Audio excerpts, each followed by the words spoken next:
Би Jargal сайхан байна.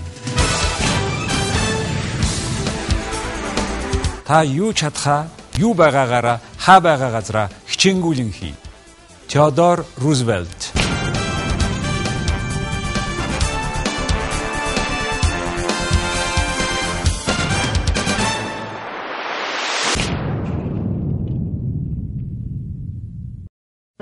Жорж Новак. Интер ВИСТАС компанийн захирал Жорж Новак олон улсын иргэний агарын тээврийн хууль буюу зохицуулалтын чиглэлээр 20 гаруй жил зөвлөгөө өгсөн туршлагатай. Ноён Новак дэлхийн 65 улсад тээвэр зохицуулалтын төсөл хэрэгжүүлж 100 гаруй улс орны засан газартай тээвэр, дэд бүтц, нисэх буудал, агарын тээврийн чиглэлээр хамтран ажилласан туршлагатай юм. Түүний гол үйлчлүүлэгч нар нь хөгжлийн банк, тээврийн болон хууль зүйн яамд, иргэний агарын тээврийн компаниуд болон хувийн хөрөнгө оруулалтын банкнууд юм. Ноён Новак тээврийн хууль, иргэний агарын тээврийн асуудлаар олон улсын хэмжээнд хүлээн зөвшөөрөгдсөн мэрэгжилтэн юм.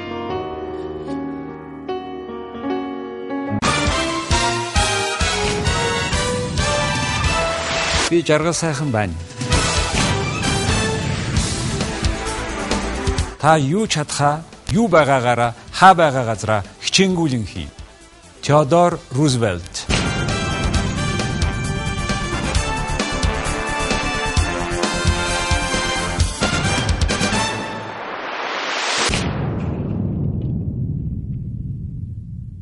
Сайн байцгаана уу хүн үзэгчдээ. Өнөөдөр манай дефакто нэвтрүүлгийн зочноор Америкийн мэргэжилтэн зөвлөгч Жорж Новак оролцож байна. Good evening. Good evening. Thank you for coming to this program. Thank you. Before we go very serious questions that we are going to talk about now, let us please introduce yourself. I mean, who are you, where you were born, where you've been working, how you ended up with what you're doing. Okay. My name is Jorge Novak. I'm a consultant with Inter ВИСТАС Consulting in Washington, D.C. I'm part of a company of about 100 professionals. We focus mostly on aviation issues. We do regulatory, economic, almost anything to do with aviation, air transport, airports, air carriers. By training, I'm an attorney. I worked for the U.S. Federal Aviation Administration at the beginning of my career. And I've been in private practice for the last 18 years as both an attorney and consultant. I've worked in over 60 countries on aviation issues and worked with more than 100 countries around the world on their aviation systems. How you end up with aviation, being a lawyer?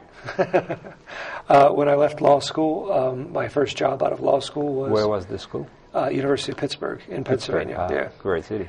Yeah, it is a wonderful place. I love there. And I had a job offer to either remain in Pittsburgh doing civil law or to go to Washington, D.C. and do international aviation law with the U.S. government. So it was a good opportunity to travel, to employ my background in international law, and to learn more about aviation. So it ended up being my career, aviation, as a law practice. Please tell us about this open air. What is this? The open skies? Yes. Open skies is essentially the idea that a country would open up their air system. They would say every air carrier from other countries is allowed to come in, and our air carriers, in the case of Mongolia, Miat, and Easiness or Aero Mongolia, could fly to the other countries without restrictions. So essentially it's a lifting of restrictions on capacity or the number of aircraft or the number of flights and passengers that can come in and out of a country. Well, that's very interesting. This is not exactly not the case of this country.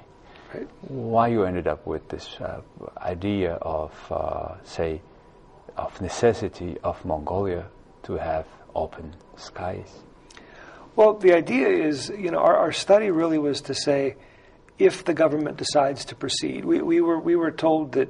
It is an independent study you made. Independent study. It was done under the auspices of the EPRC program here in Mongolia, and the question put to us was, if liberalization proceeds, what would be the economic impact? So this could be used as a tool by the government to make a decision. To say, okay, if we proceed with liberalization, what would be the impact on our air carriers? What would be the impact on our overall economy. Wonderful. That's what I would like to share with our people today, with my audience. And so you are preparing food for thoughts in case if this government will pursue the policy of open skies. Yes, and it's also a tool for them to help them make the decision if they should proceed. Before we go in details, there's a very common perception in the country. Every nation should have own national air carrier, otherwise we will be independent. What you would say of that? I think that's an issue that comes up in a lot of countries, and it's come up a lot in the last 15 years, whether every country needs its own air carrier, its national air carrier. There are arguments for and against it. In many cases, it's the only true transport system which can be maintained by the government. In some cases, there are national defense reasons for maintaining a national air carrier because it provides lift for the military to get to different points in the country quickly, in addition to any air force that may be present. So in many cases, there is a national defense or national security issue which overrides economic issues for national air carrier. And I've not specifically looked at that issue in Mongolia, but probably it is not the case. Well, Mongolia is a very large, as you know, it's a very large geographic area. And the only way to get quickly from one point to another in Mongolia is by air. Yes. So there are cases that can be made for MEOT just on that basis alone. Yes. In addition, there is some national interest sometimes in having what's known as a flag carrier, as you're familiar. I know you're familiar with the industry. So a national flag carrier as a representative of the country abroad also. The air carrier that carries the flag of the nation as it serves points outside of the country. Well, if it is a half private, it will still have this flag. Why not? Yes. I mean, it's, that's one argument for keeping a national flag carrier. Okay. Before going to, all right, let's go to the open skies policy itself. Okay. So, say, provided the government made decisions to have this open skies or other airlines can come, we go anyway, then what will happen in this country, provided that they have accepted this policy? Well, and that's what we did. We took a look at what the economic impact would be. And there's a couple of issues because in Mongolia it's very unlikely that open skies would take place instantly, that they would say we're going to open up the market completely. The more likely scenario in Mongolia is that there would be a phased implementation of open skies or phased liberalization, so that liberalization would take place in steps. And that could be done for a number of reasons. One, that could be done to help the carriers within Mongolia prepare for liberalization, because there is, in a highly competitive environment, the air carriers have to be prepared to compete in that environment. And we didn't really look at that issue specifically in our report, but I mean, that is always a consideration. The government has to think about, can our carriers compete in this environment, and how do we want to ease them or transition them into a liberalized regime? So we actually, in our paper, we actually lay out a 9-step program for gradual liberalization in Mongolia. Before that, probably it's a matter of having the only airline itself productive, effective. Yes. And so far we have two opinions in the country.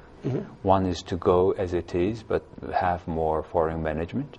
The other is to privatize it. The first one we tried, not big result with a foreign management. And today still we have not that much result.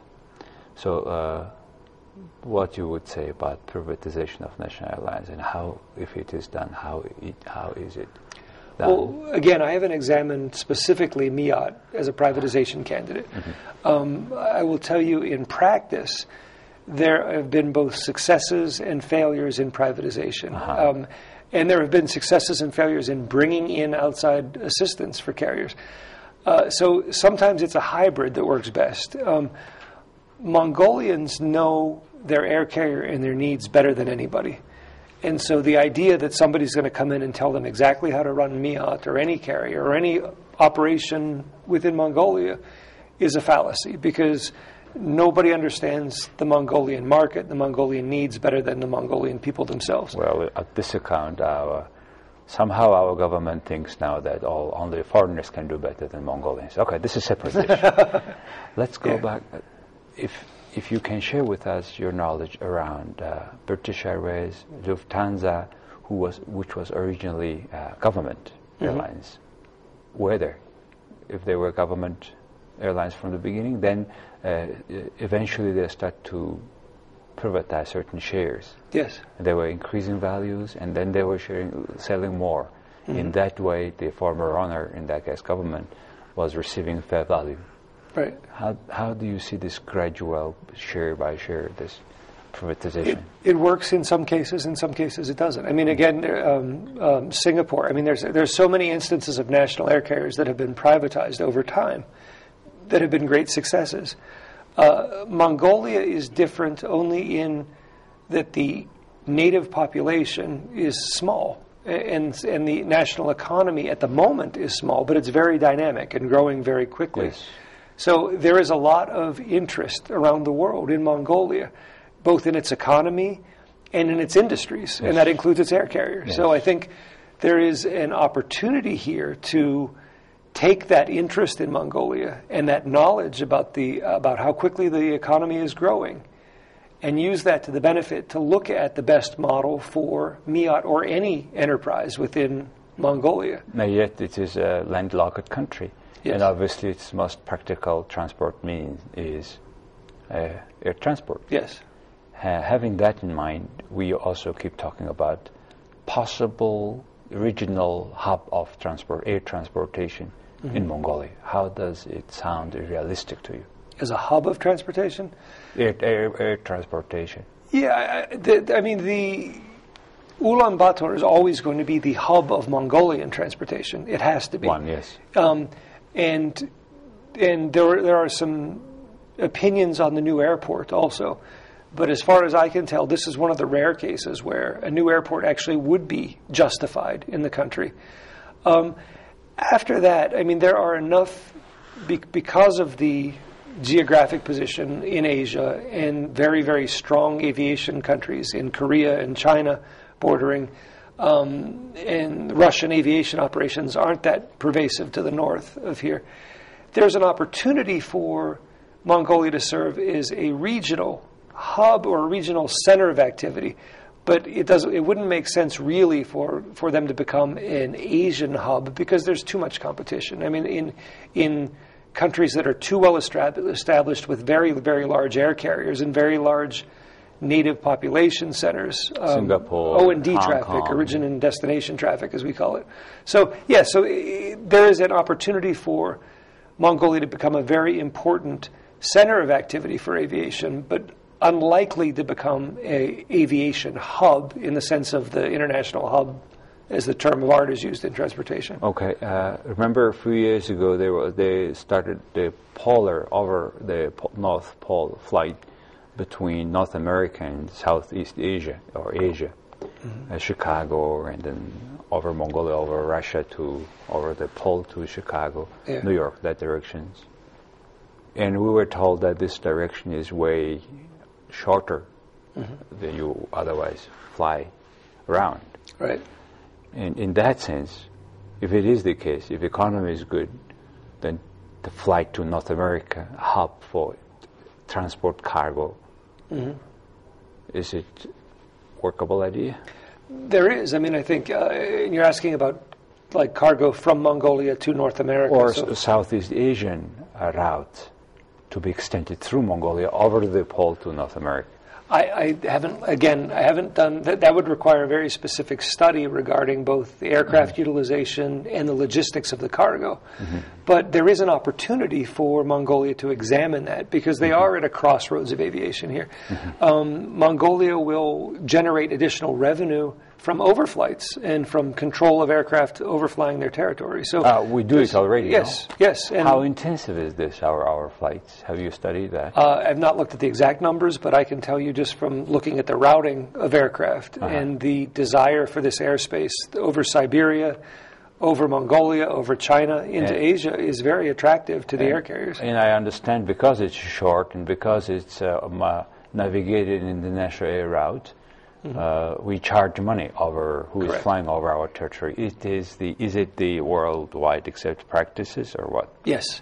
Yes, as a matter of fact, particularly where your country is at the center of a lot of activity, almost every country now charges for overflights. And it is a source of revenue. A lot of countries, it's a main source of revenue for them to fund their aviation oversight programs. Well, that's a good question. You said this is a good revenue for developing their own airport transportation. Yes. Which I believe is not the case in Mongolia, because all this revenue proceeds go to the budget.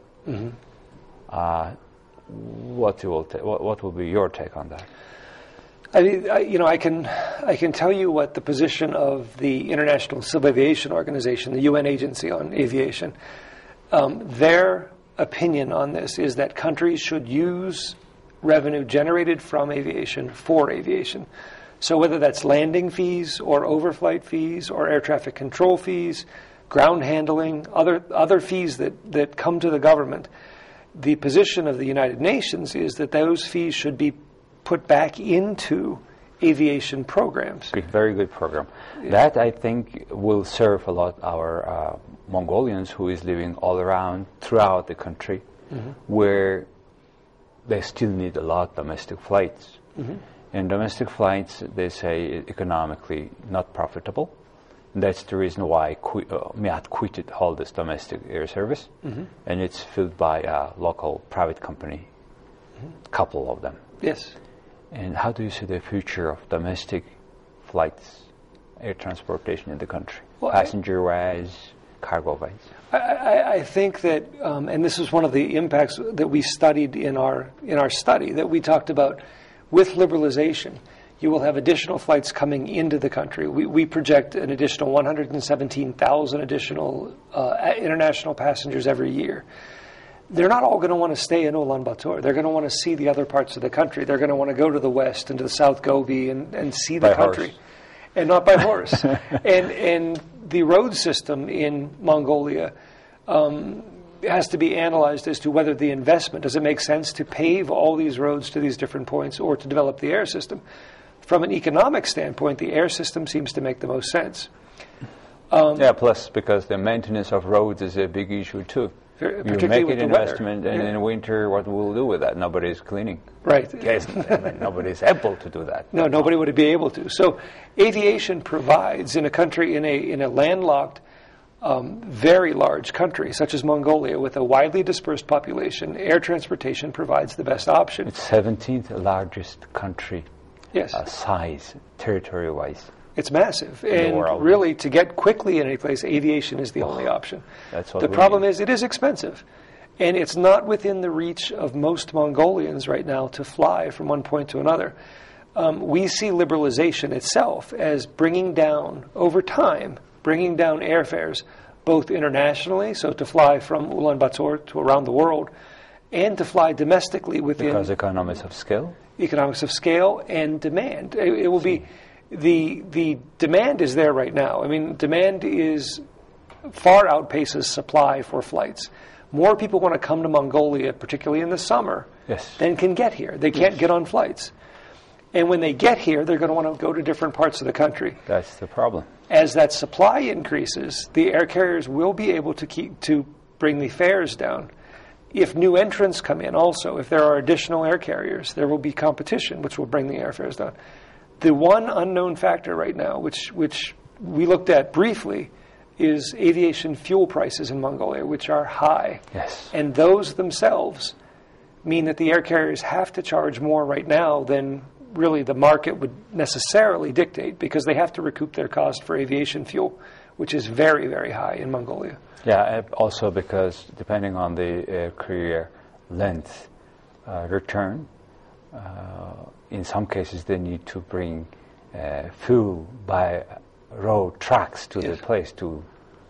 That's the situation of the country, because the supply of fuel is not equal. Right. So open sky will help developing domestic air transportation. Yes. All right. So open sky in reality means every company. Don't we have open skies now? No.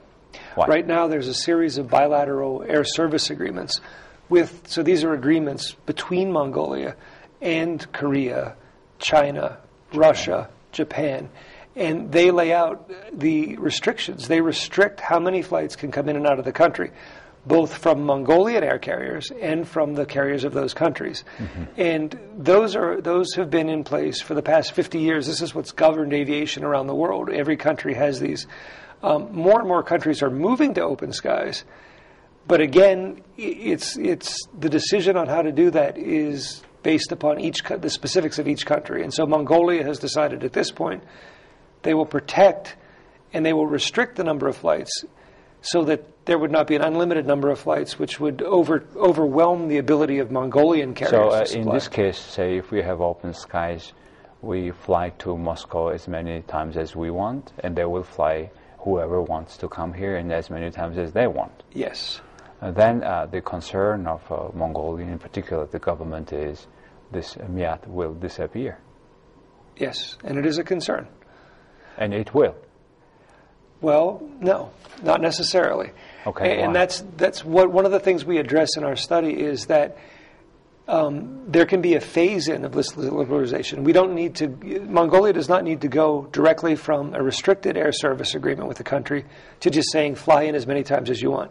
They can start increasing the number of flights gradually with a timeline to reach unlimited flights. During that time, during that transition period, that is the time when Miat and Easiness and Aero Mongolia and other air carriers can build up their fleets, build up their cash reserves, and be prepared to compete.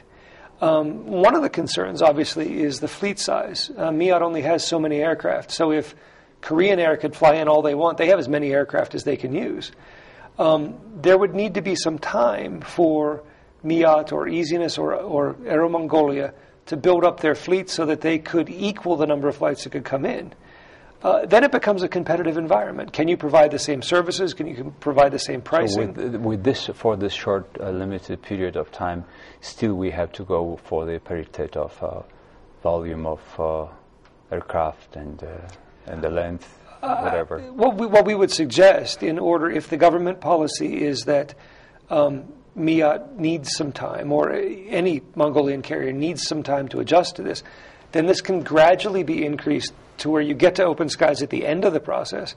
But in the meantime, the carrier begins to compete more and more with a more and more liberalized process. Do you think is it doable here? It is doable. It requires a lot of planning. It requires an adherence to a schedule. And it requires dedication on the part of the carriers to modernize, update their fleets, and to provide equivalent services. It's a lot of investment. It's a lot of investment, but there's a lot of demand there. There's a lot of potential revenue out there for carriers. Let's take the route. Say Mongolian Airlines tried to fly to Istanbul through Almaty before. There were several flights like this, and then stopped it. And I think it was not done properly, the marketing. But then the issue of the fifth freedom comes, where you should have a right to pick up passengers from that place where you have a stop. Yes. How does it work in Mongolia? How does it work here? What kind of limitations we would have in our neighbor countries? Well, that's a very good question. And one of the things we suggest in a phased-in program is that you can look at those agreements and you can add those types of rights gradually. And so you could look at the agreement with Korea, you could look at an agreement with Russia, with Kazakhstan, with China, and talk about intermediate rights or what's known as fifth freedom rights, as you said, to pick up passengers. The other thing is route optimization, is you have to examine which routes make the most sense. The timing and scheduling of aircraft so that you can pick up connecting passengers in Seoul, in Beijing, in Moscow or Berlin. And so there are ways to analyze this and to develop the system and optimize your operations so, in fact, that you get the opportunity to get the most passengers, the most cargo, in coordination with other carriers. And so there are ways to optimize this. It just have to be carefully planned. Mongolians can pick up Russians to Germany. It was the case at least before. But then doesn't it require Aeroflot flying through Mongolia and taking passengers to Japan, yes, let's say, if they fly? And to tell you the truth, I don't know the answer to that on the Russian bilateral, but I don't think the Russian bilateral has the flights moving onward, but I would have to look at that. I don't know the answer to that. So the sort of open skies, that's what is coming with, are the freedoms to attract more, to fly more, right? Yes. Then tell us, please, about the impact of open skies on the economy. What we found was that overall, and if you'll excuse me for 1 second, let me just open to the right page. One of the key things is we found that liberalization or open skies would add 117,000 additional international visitors per year, and that would add 123 billion Mongolian. I'm going to mispronounce the monetary unit. Tugrit. It would add 123 billion tugrit in additional spending each year. We found that open skies would add more than 21,000 jobs to the Mongolian economy. More than 21. How many jobs we have due to air transportation today? I don't have that figure in front of me, but I do know that of the 21,000, 4,000 of these new jobs would be in aviation. Okay. 12,000 of them would be in tourism, and another 4,000 or 5,000 would be in ancillary. So it would create, and those 21,000 jobs would represent an increase of 2.1% in Mongolian employment.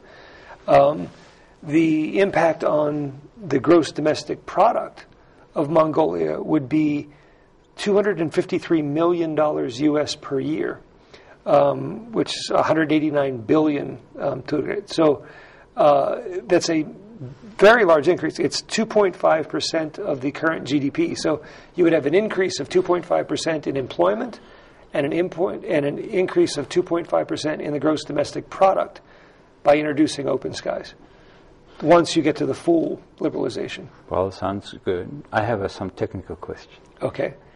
Well, I mean, I know you are not technical person on that. See, the construction of airports in the remote Mongolian areas, it's also a lot of investment, right? Yes.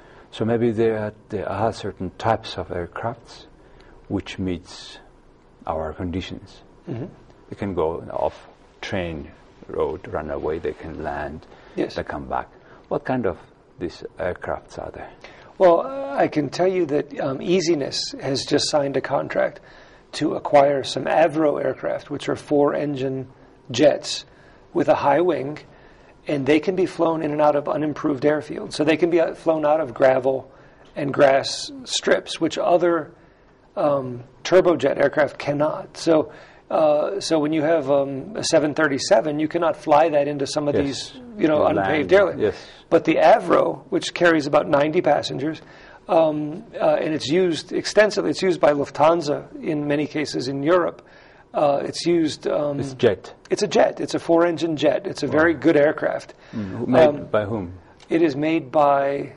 Originally, it was made by Fairchild Dornier, and now I think it's made by Avro. European. Yes, a European design, and I'm not sure where the manufacturer is now, but it's a 90 people is quite like a Fokker 100. Almost. It's about the same capacity as a Fokker 100, but it can operate in the airfields. It's faster. Fast, yeah. It's about the same speed as a Fokker, but it can operate into these airfields that the Fokker or the aircraft with the engines on the tail or under the wings cannot, because of the possibility of ingestion of gravel or other debris. So the Avro is going to open up more jet service in Mongolia for Mongolians and for visitors, and Easiness hopes to introduce that, I think, by this summer. This jet has a sort of a ball outside open, right? The engine. When they fly down, then the dust cannot come inside. The difference in the design of the Avro is that the wing sits on top of the fuselage, and so the engines are up higher, and so they're not as close to the ground. So it's just a design issue, and it's actually a good aircraft for short airfields also. So it has good takeoff capabilities, and it can also operate on less than paved. It doesn't need to be a concrete or asphalt runway for them to operate on. That's fantastic. That will be a good contribution to the domestic transportation system. Yes, it's going to open up a lot of service, and a lot of passengers, particularly international passengers, come and they look for jet service, and so they don't want to fly necessarily on turboprop aircraft. And why? I don't know, because from a safety standpoint, there's really not much of a difference. Jet is more safer? Well, that's the perception, but I mean, actually, if you look at the other aircraft that, like, Easiness is operating, they're turboprop aircraft, which just means they're the same engines. They're turbine engines with the propeller on the outside, and a jet is the turbine engine with the prop on the inside of the nacelle. Same capacity, yes. So it's from a safety standpoint, they're both very, very safe aircraft. Some passengers have a perception that they'd rather fly on a jet, and so this may open up some additional opportunities. Curious, what is the principal difference of a jet and propeller aircrafts? You said the propeller is, in one case, deep inside of the bow. Yeah. Or one in another case, be outside. But they're both turbines. They're both gas turbine engines, and so from a reliability standpoint, they're both very, very reliable. There are older aircraft that we think of, from our youth, or well beyond our youth, the DC-3s and the C-47s. Those were just prop aircraft with gas engines or avjet engines. They're not turboprop. They're not turbine engines. A turbine engine itself has a very, very high reliability, rarely fails, and is a simpler design from a mechanical standpoint. Are there smaller aircrafts with, say, corporate jet, how do you call it also? Smaller aircrafts which can be very functional in Mongolia? What type of aircrafts are there? There are. I mean, there are a number of corporate aircraft, a number of jet, but again, a lot of those aircraft are restricted to paved runways, so either concrete or asphalt runways. Yes, and now turboprop aircraft with the prop on the outside, some of those again can operate into unimproved airfields. What about helicopter? A helicopter. The problem with helicopter is more the expense per passenger of operation. So it's good for some mining operations, some corporate operations, but it's difficult to use as a general lift capability for transport of persons on a regular basis. What makes that expensive per passenger? It's helicopters. It's just the design of the helicopters that the manufacturers have decided to move forward with. They haven't really made efficient designs with high capacity where you could get a lot of passengers in and. But there are now for 8 people or so. That some police use these stuff helicopters in other countries. Are those helicopters not efficient? No, they're efficient. It's very expensive to run that as a commercial operation. The pilots are expensive. They do burn a lot of fuel, and the fuel burn per passenger is high because of their low capacity. So it ends up being a very expensive ticket, essentially, on a helicopter. But there will be uses for helicopters, obviously, in Mongolia, and there are commercial applications for tourism, for access to remote sites.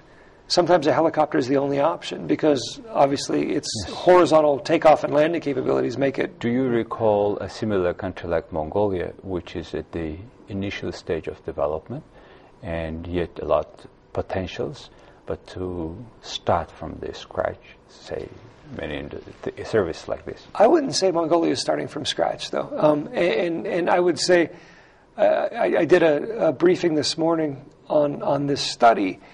And the thing about Mongolia, I think Mongolia really is a unique situation because it's as we've discussed, it's a landlocked country, very large, really not a large population. The population is centered in Ulaanbaatar, and after that you have a very sparse. That's a problem. Yeah, it's part of a problem because you don't have any other big centers that can serve with originating and destination traffic outside of tourism, mining, manufacturing. So you have to choose these places where the air carriers are going to fly. The tourism and mining combination, very hard, because tourists don't go to mining sites. And particularly in Mongolia, when the mining not necessarily the perfect shape now. So this combination of doing mining mostly wintertime, then tourism mostly summertime, what will be the ideal type of helicopter which can be used in that way to you?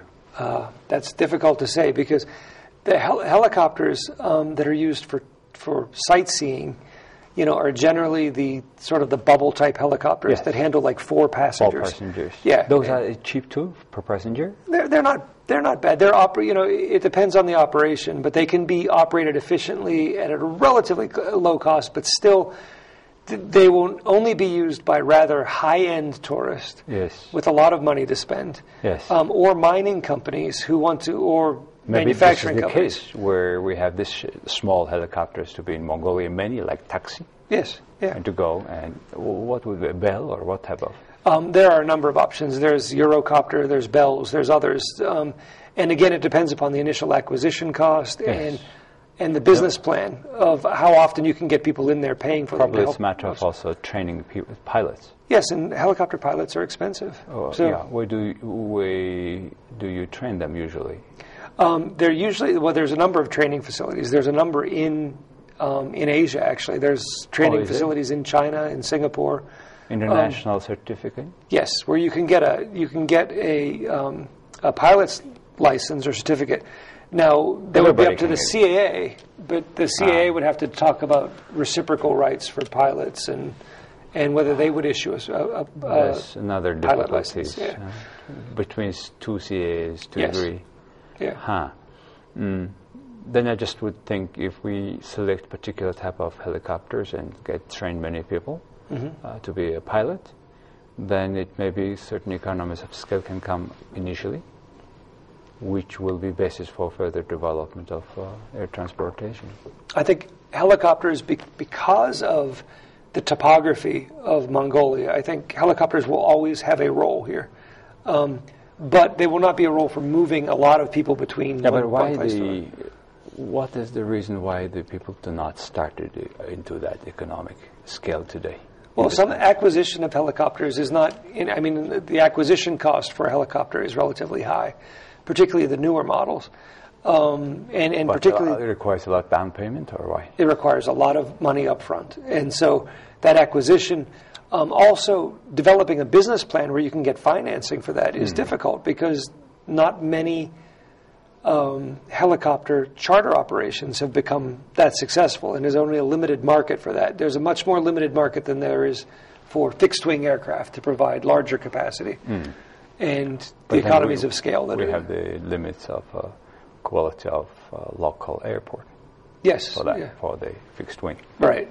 A helicopter requires nothing, so it could be easier.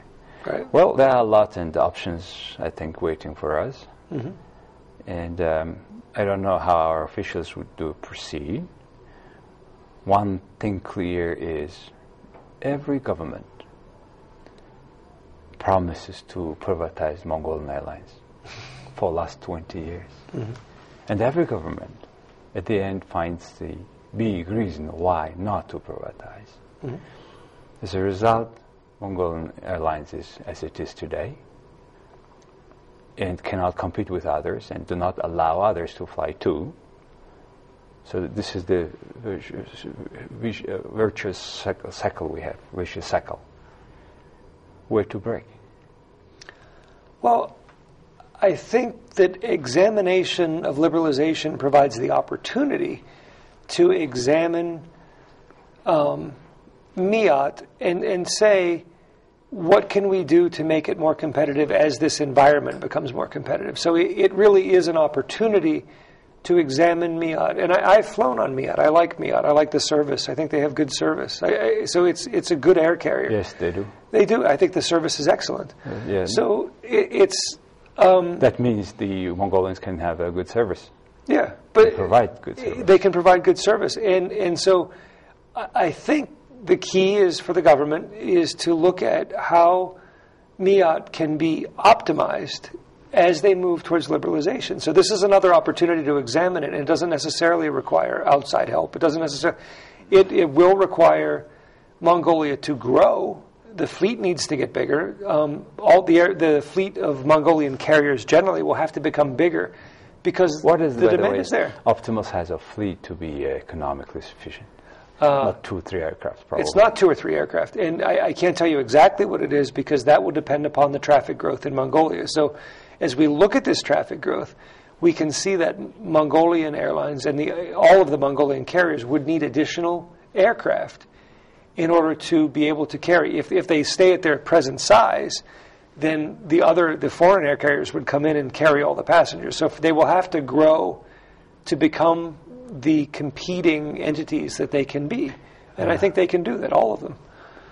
You said you made this study. Where we can find this study and read? I think it's in its final stages of review. It's being translated into Mongolian right now. Will it be publicly available, or? I believe it will be, and I think it may be up to the guy. I think it will go to the government, but I think copies of it and certainly the executive summaries will be available shortly. Very good. Okay. Excellent. Thank we you. are so happy to have you here in Mongolia, sharing your knowledge about the industry that we must need to grow. Thank you very much. It's an honor to be here. Thank you very much.